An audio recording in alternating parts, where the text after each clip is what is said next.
के शशिकला के शपथ ग्रहण पर सस्पेंस बढ़ता जा रहा है। ये एक रुका हुआ शपथ ग्रहण होता जा रहा है। अन्ना द्रमुक की महासचिव के लिए मौजूदा मुख्यमंत्री ओ पनीरसेल्वम ने रास्ता साफ कर दिया है, ये हम आपको बता चुके हैं।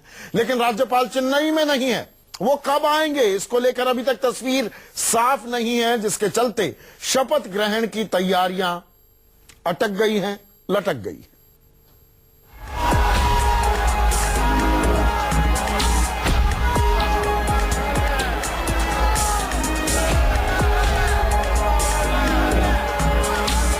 शशिकला मुख्यमंत्री पद की शपथ लेने के लिए तैयार बैठी हैं, लेकिन राज्यपाल सी विद्यासागर राव के मुंबई से चेन्नई पहुंचने का इंतजार लंबा होता जा रहा है।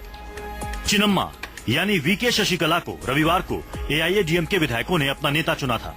इसके बाद सीएम ओ पनीरसेल्वम ने रविवार को राज्यपाल को अपना इस्तीफा सौंप दिया।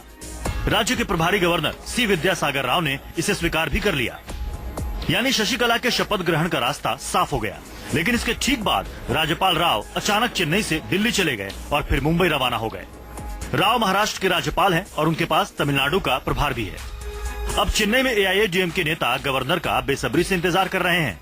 देरी होने से अब शपथ ग्रहण पर सस्पेंस बढ़ता जा रहा है। सूत्रों की माने तो गवर्नर वीके शशिकला को सीएम बनाने पर कानूनी राय ले रहे हैं।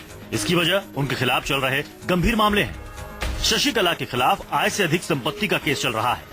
इस मामले में कर्नाटक हाईकोर्ट ने उन्हें बरी कर दिया था, जिसके बाद कर्नाटक सरकार ने सुप्रीम कोर्ट में अपील की थी। सर्वोच्च न्यायालय ने सोमवार को हफ्ते भर के भीतर इस मामले में फैसला सुनाने के संकेत दिए हैं। माना जा रहा है कि इसी वजह से राज्यपाल शपथ ग्रहण में जल्दबाजी से बचना चाहते हैं। सूत्रों की माने तो राज्यपाल देर रात या फिर बुधवार को चेन्नई पहुंच सकते हैं। इसके बाद ही शपथ ग्रहण का सस्पेंस खत्म हो सकता है। Bureau report, news 24। और इस खबर पर मेरे सहयोगी केजे श्रीवत्सन लगातार नजर बनाए हुए हैं। केजे, ये एक रुका हुआ शपथ ग्रहण साबित हो रहा है और इसमें सिर्फ राज्यपाल की चेन्नई में गैर मौजूदगी नहीं, अब एक और नया फैक्टर आ गया है, वो है दीपा जयकुमार, जो नीज हैं जयललिता की। वो भी ताल ठोक रही हैं, वो भी लामबंदी कर रही हैं अन्ना द्रमुक विधायकों की, और विधायकों से ज्यादा मैं कहूं कार्यकर्ताओं की, सड़क पर मौजूद कार्यकर्ताओं की। शपथ ग्रहण होगा कि नहीं होगा केजे?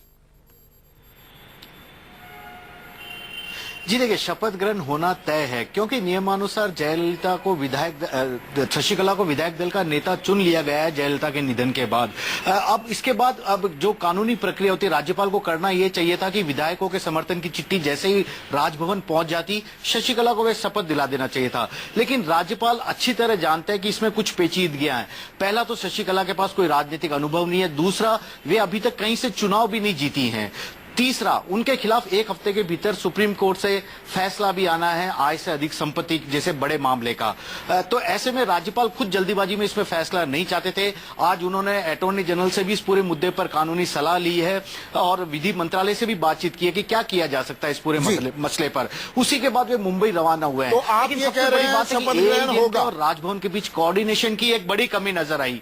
आप पर ये मान रहे हैं? जी देखिए, शपथ ग्रहण होना तय है। अब कब होगा ये जी बिल्कुल, शपथ ग्रहण होना तय है, लेकिन मुहूर्त कब निकलेगा इसका फैसला तो राज्यपाल को ही करना है, क्योंकि ऐसा कहा जा रहा है कि 1-2 दिन के भीतर वे खुद चेन्नई पहुंच जाएंगे। और जैसा कि नियम कहता है, उनके पास विधायक दलों की सूची पहुंच जाएगी जिसमें शशिकला को सर्वसम्मति से उन्होंने नेता चुन लिया, तो राज्यपाल के पास कोई विकल्प नहीं बनता। साल 1991 में भी जब तमिलनाडु में राज्यपाल फातिमा बीबी थी, तब उन्होंने जयललिता को शपथ दिलाया था। वह भी उस वक्त दिलाया था जब उनके खिलाफ भ्रष्टाचार का एक मामला साबित हो चुका था, लेकिन उसमें बरी होने के तत्काल बाद उन्होंने शपथ दिला दिया था, क्योंकि विधायकों का बहुमत उनके पास था। जी शुक्रिया केजे इस जानकारी के लिए।